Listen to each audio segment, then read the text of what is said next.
जय हिंद। वेलकम आपका एक्समेंट job set welfare channel में। तो आज बात करने वाले हैं सब इंस्पेक्टर और प्लाटून कमांडर की भर्ती। तो विस्तार से जानने के लिए वीडियो को अंत तक देखिएगा। नोटिफिकेशन के माध्यम से हम डिटेल्स को जानते हैं। यहाँ पे आप नोटिफिकेशन देख पा रहे होंगे, राजस्थान लोक सेवा आयोग अजमेर की ओर से जारी किया गया, जिसमें कि सब इंस्पेक्टर और प्लाटून कमांडर की भर्ती है। उप निरीक्षक एपी के 896 पद हैं। उप निरीक्षक एपी सहरिया के 4 पद हैं। उप निरीक्षक अनुसूचित क्षेत्र 25 वैकेंसीज। उप निरीक्षक IB 26 vacancies. Platoon commander 864 vacancies. योग है 1015 वैकेंसीज, जिसमें कि 12.5% वैकेंसीज पूर्व सैनिकों के लिए रिजर्व करके रखे गए हैं। अभी इसके लिए शैक्षिक योग्यता रखी गई है डिग्री। आपने किसी भी स्ट्रीम से किया हो, लेकिन डिग्री किया होना चाहिए। साथ में आपको working knowledge of Hindi, return in Devanagari script and knowledge of Rajasthani culture का आपको होना चाहिए।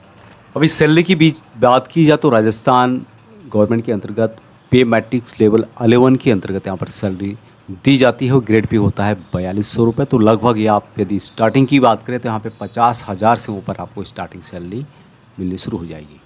अभी आयु सीमा की बात की जाए तो यहाँ पर 20 से 25 साल मैक्सिमम रखी गई है। पूर्व सैनिकों को एज रिलैक्सेशन दिया जाएगा, लेकिन एक बात का आपको ध्यान रखना है कि अपर एज लिमिट यहाँ पर रखी गई है 40 ईयर, जिसमें कि पूर्व सैनिक भी शामिल है। बाकी आपने अन्य भर्तियों में देखा होगा कि 50 साल अपर एज लिमिट दी जाती है, लेकिन यहाँ पर 40 ईयर रखा गया है। अभी रिजर्वेशन की बात की जाए तो 12.5% वैकेंसीज पूर्व सैनिकों के लिए रिजर्व होती हैं, जो कि राजस्थान सरकार के अंतर्गत ये नियम है। चयन प्रक्रिया क्या होगी? यहाँ पे अभ्यर्थियों का चयन लिखित परीक्षा, शारीरिक दक्षता परीक्षा एवं साक्षात्कार के माध्यम से होगी। यानी कि यहाँ पे रिटर्न एग्जामिनेशन होगा, शारीरिक दक्षता होगी और उसके बाद होगा इंटरव्यू। जो लिखित परीक्षा एवं साक्षात्कार में प्राप्त अंकों के योग के अनुसार मेरिट के क्रम में व्यवस्थित होंगे।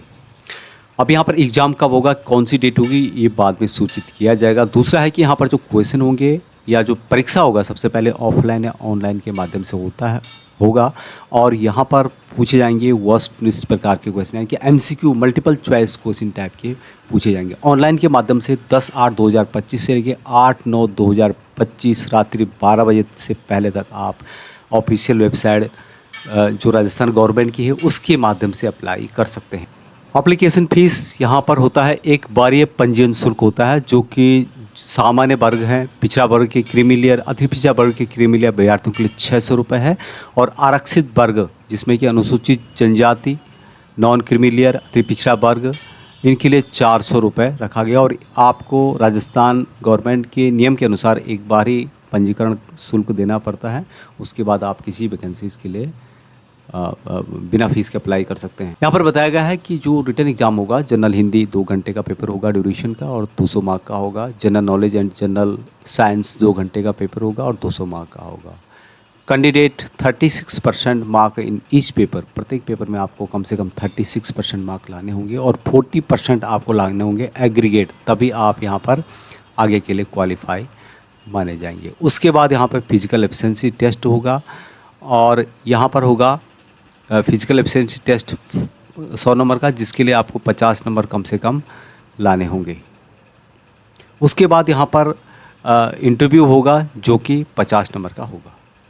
यहाँ पर जो फिजिकल होगा, फिजिकल फिटनेस होगा, जिसमें कि हाइट मांगी गई है कम से कम 168 सेंटीमीटर और चेस्ट है 81 से 86 के बीच में। 5 सेंटीमीटर फुला हुआ यहाँ पर ज़रूरी है। यदि अन्य लोग अप्लाई करते हैं पूर्व सैनिकों के अलावा, यदि यहाँ पर राजस्थान से बाहर कोई अप्लाई करता है पूर्व सैनिक, तो उसको सामान्य वर्ग में अप्लाई करना होगा। दूसरा है कि हाइट, जिसमें कि गढ़वाल गोरखा कैंडिडेट यदि यहाँ पर अप्लाई करते हैं तो 160 सेंटीमीटर कम से कम होनी चाहिए और चेस्ट होनी चाहिए 79 से 84 के बीच में। जो लोग ऑन सर्विस में हैं, भूतपूर्व सैनिक के जो रिजर्वेशन है उसका फ़ायदा उठाना चाहते हैं, तो यहाँ पर बताया गया उसके बारे में कि जो सेवारत सैनिक हैं, अपनी पेंशन अर्जित करने के पश्चात सेवानिवृत्त हो गए हैं, आगामी 1 वर्ष के भीतर सेवानिवृत्त हो रहे हैं, उन्हें सक्षम पदाधिकारी से निराक्षेप प्रमाण पत्र प्राप्त कर लिया है, पद के लिए आवेदन करने के पात्र होंगे। यानी कि आपको अनुसार अपनी सीओ से साइन करके देना होगा। यदि आप 1 साल के अंतर्गत रिटायर आ रहे हैं तो आप भी पूर्व सैनिकों के रिजर्वेशन के अंतर्गत उसका लाभ ले सकते हैं। अभी जिन्होंने राजस्थान सरकार के अंतर्गत भूतपूर्व सैनिक आरक्षण का लाभ ले लिया है, यदि वो यहाँ पर अप्लाई करते हैं तो वहाँ एलिजिबल नहीं माने जाएंगे। किसी भूतपूर्व सैनिक ने आरक्षण का लाभ लेने के पश्चात राजस्थान सरकार के अधीन किसी पद पर एक बार सेवा ग्रहण कर ली है तो राजस्थान सरकार के अधीन पुनर्योजन के प्रायोजन के लिए उसकी भूतपूर्व सैनिक की परिस्थिति समाप्त हो जाएगी, यानी कि हाँ जो एक्सेसमैन रिजर्वेशन है उसका वहाँ पर ख़त्म हो जाएगा। तो इससे संबंधित नोटिफिकेशन आपको वीडियो के डिस्क्रिप्शन में मिल जाएगा। इसकी जो ऑफिशियल वेबसाइट है राजस्थान गवर्नमेंट की, लिंक आपको वीडियो के डिस्क्रिप्शन में मिल जाएगा। उस लिंक के माध्यम से आप अप्लाई कर सकते हैं। अभी तक इतना ही। जय हिंद।